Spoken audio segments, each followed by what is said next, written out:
Salut les amis，歡迎收睇飲食有法，朋友嘅友。講完麵粉對於嗰個麵包質量嘅影響啦，跟住咧就第二大影響就係個酵母啦。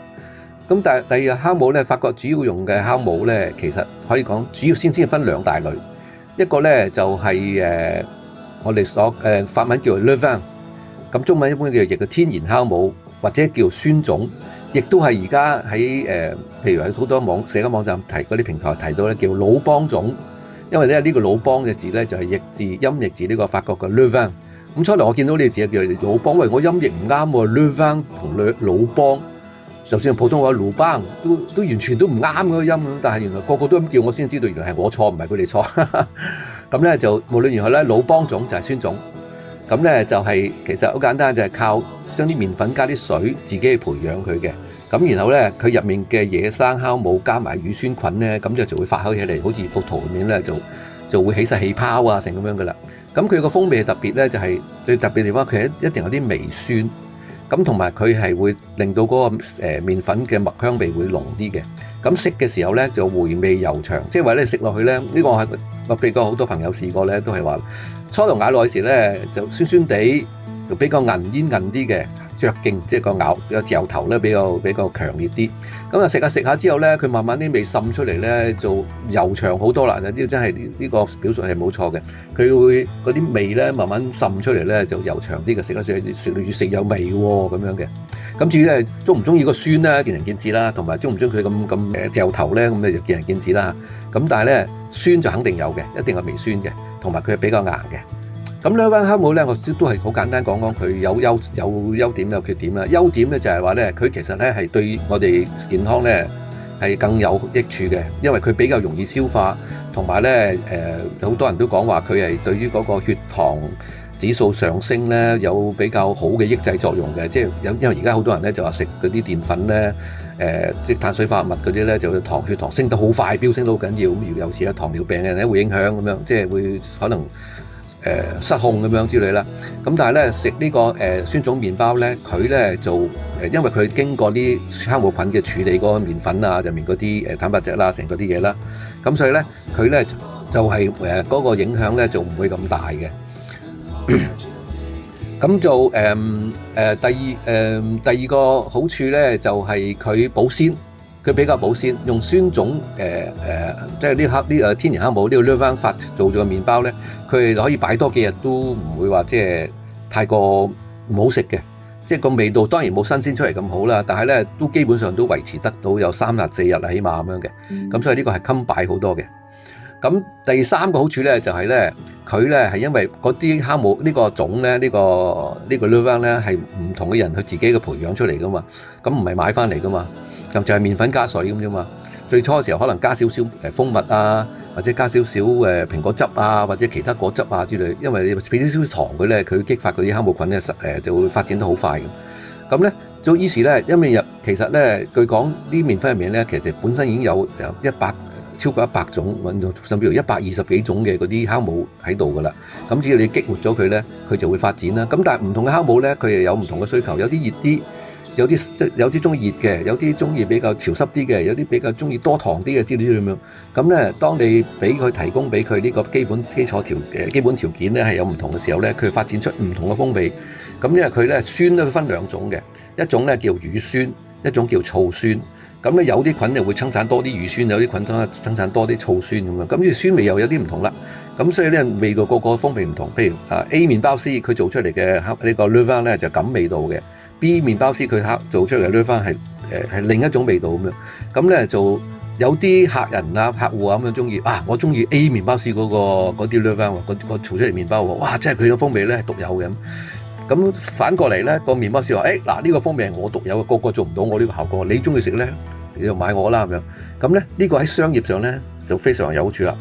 第一頭先講過健康啲，第二風味係獨有嘅，你揾第二個版買唔翻嘅咁樣，咁我賣貴啲都好正常啦，係咪？咁所以咧呢個酸種麵包或者酸麵包咧，一般價錢都係比較貴啲，同埋佢冇錯，佢仲有一樣嘢，佢係好嘥時間做，嘥多好多時，比平時出面嘅商業麵包咧嘥嘅時間多好多嘅。咁所以咧啊。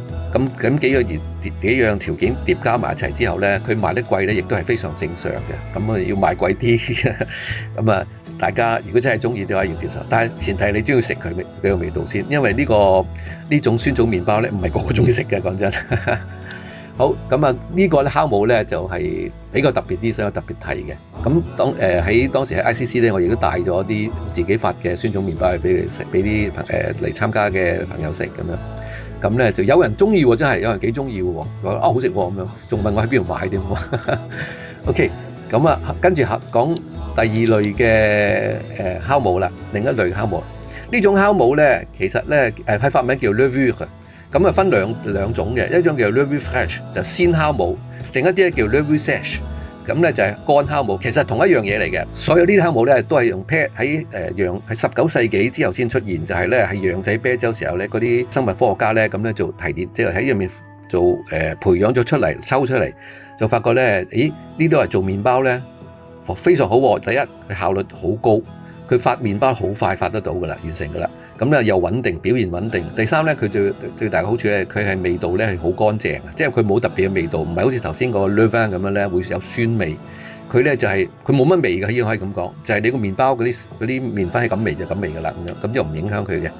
所以喺法國咧最初係叫佢做啤酒酵母嘅 levure de la bière，levure de la bière 叫做嚇。分 fraîche 同埋 sèche 嘅分別咧就係其實主要都係球來加工嘅問題啫。fresh 咧就係一嚿嘅，好似圖上面呢啲咁樣啦。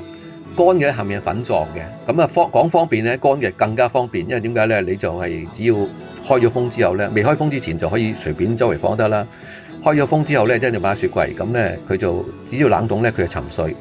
咁然後咧你加翻水咧，佢就變咗好似鮮酵母咁啦。當然鮮酵母佢仲可能用啲麵粉定點樣啦。咁總之佢係一塊狀嘅咁樣，同埋濕濕地嘅咁樣。而家咧絕大多數出面做麵包咧，只要唔係酸種麵包，都係用呢種酵母噶啦。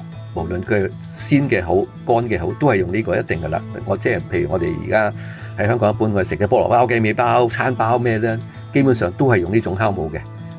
好，咁咧好啦，酵母咧主要呢兩種，但係咧仲有一種咧，我哋上面喺網度經常見到咧，就叫做波蘭種。咁好似係一種，又一種新嘅酵母菌喎，一種咩喎？其實就唔係嘅，呢個字咧就係來自法文 Pouliche， 咁咧佢咧就音譯咗做波蘭種。其實佢唔係一種酵母嚟，佢係一種處理方法。咁啊就係亦都係法國麵包師傅而家都幾經常用嘅。咁咧其實係一種液種滷麵，簡單嚟講，我哋中國都有滷麵呢種啦，不過佢液體化嘅。個做法好簡單，就係用嗰啲 levure， 即係嗰啲商業或者工業酵母啦。同加少少粉麵粉，加比較多嘅水，咁然後俾佢預先發酵一晚，即係預先就分兩個階段嚟發酵先。發酵咗一晚之後，先再加翻正常其他正常份量嘅其餘嘅麵粉同埋水啊嗰啲落去，仲加埋鹽，咁落去咧再正式去發酵，咁就跟住個過程咧就同頭先用 levure 做普通麵包一樣啦。咁咧就俾佢發1個鐘頭啊，咁樣或者個零鐘頭啊，咁樣咁然後咧就佢發酵好之後咧，就再將佢做整形啊，咁樣然後再等佢固定咗之後就可以焗啦咁樣。咁咧呢個做法咧就係能夠提升風味，比呢個發包咧更加脆、更加軟。其實咧食落去咧，我就覺得同就咁簡單直接用呢個levure sèche 做出嚟嘅咧係都非常相似嘅。咁就如果好仔細人咧，可能話食出佢個味道咧會豐富啲。咁就真係要好仔細寫得出啦。咁法國麵包咧，基本上就係呢啲資料啦。今次就講到呢度啦。如果各位鍾意我嘅內容，記得訂閱啦。À la prochaine！